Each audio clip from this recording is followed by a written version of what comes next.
हैदराबाद के एलबी नगर में gig workers की हड़ताल के बायस कशीदगी की सूरत हाल पैदा हो गई। अपने मुतालबात की मंजूरी के लिए स्विगी, जोमेटो, ओला, उबर और ऑटो ड्राइवर्स ने एलबी नगर के करीब अपनी गाड़ियां खड़ी करके एहतजाज किया। इसके पेश नज़र रिंग रोड और सागर रिंग रोड पर पुलिस की भारी नफरी तैनात कर दी गई। एहतजाजी तंजीमों ने खबरदार किया कि अगर हुकूमत ने उनके मुतालबात पर तवज्जो नहीं दी तो वो वज़ीर आला की रिहाइशगाह का घेराव करेंगे।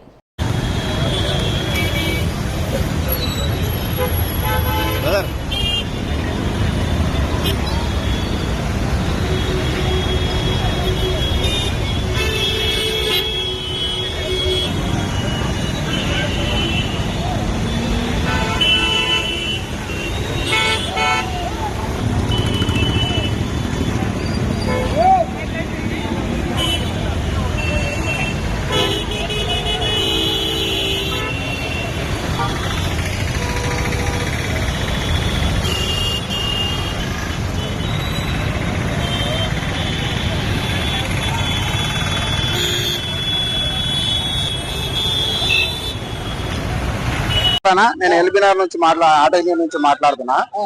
ఈ రోజు ఇప్పటి నుంచి స్ట్రైక్ చేయడానికి 4వ సారి ఇదే ఎల్బీనగర్ కాకపోతే హైదరాబాద్ సిటీ మొత్తానికి 4 సార్లు స్ట్రైక్ చేశాము। ఎవ్వరు స్పందిస్తలేరు। 2006లో పెట్రోల్ రేట్ కావచ్చు, గ్యాస్ రేట్ కావచ్చు ఇదే 70 రూపాయలు 50 రూపాయలు ఉండే। 2026లో 120 రూపాయలు అయింది।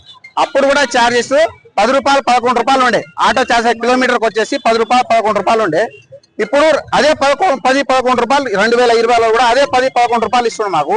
ఓలా, ఊబర్, ర్యాపిడో రోజుకి వచ్చేసి ఒక ఆర్డర్ దగ్గర 30 రూపాయలు కమిషన్ తీసుకుంటారు। అలాంటప్పుడు మాకు కూడా కిలోమీటర్కి వచ్చేసి 250-200 రూపాయలు, 10 కిలోమీటర్కి వచ్చేసి 250-200 రూపాయలు ఇస్తే మాకు కూడా కొద్దిగా బెనిఫిట్ ఉంటుంది। ఇది ఒక ఆటో డ్రైవర్ వచ్చేసి 1000 రూపాయలు గ్యాస్ కొట్టించుకుంటే 2000 రూపాయలు చేస్తున్నాడు। వాస్తవానికి 2000 రూపాయలు చేస్తే 1000 రూపాయలు గ్యాస్కి వెళ్ళిపోతుంది। దాంట్లో ఆయనకు మిగిలేదు 1000 రూపాయలు। 1000 రూపాయలు 400 రూపాయలు కిరాయి ఆటోనా, 600 రూపాయలు మిగిలేదు 400 పోతే 600 రూపాయలు, 600 అంటే నెలకు వచ్చేసి 18,000 రూపాయలు ఆయనకు। 18,000లో అందులో 600 రూపాయలు మిగులుతుంది రోజుకి ఒక ఆటో డ్రైవర్కి వచ్చేసి। 600 రూపాయలు అంటే నెలకు వచ్చేసి 18,000 రూపాయలు। 18,000 రూపాయలు ఆటో డ్రైవరు ఒక రెంట్ కట్టాలంటే 6,000 రూపాయలు రూమ్ రెంట్, స్కూల్ ఫీజులు పిల్లలకి, ఇంట్లో తిననికే చార్జ్, ఇంట్లో తినక బియ్యం లేదు। ఈ రోజు ఆటో డ్రైవర్ పరిస్థితి అధ్వానంగా ఉంది। ఈ రోజు రేవంత్ రెడ్డి గారికి ఒకటే చెప్తున్నాం మేము, సీఎం గారికి, ఈ రోజు స్పందించకపోతే ఓలా, ఊబర్, ర్యాపిడో ఏడు ఉన్నాయో వాళ్ళ సంస్థలు ఎక్కడ ఉన్నాయో, హెడ్ ఆఫీస్ ఎక్కడ ఉన్నాయో కంపల్సరీ వారం రోజులు అక్కడ ముట్టడిస్తాము।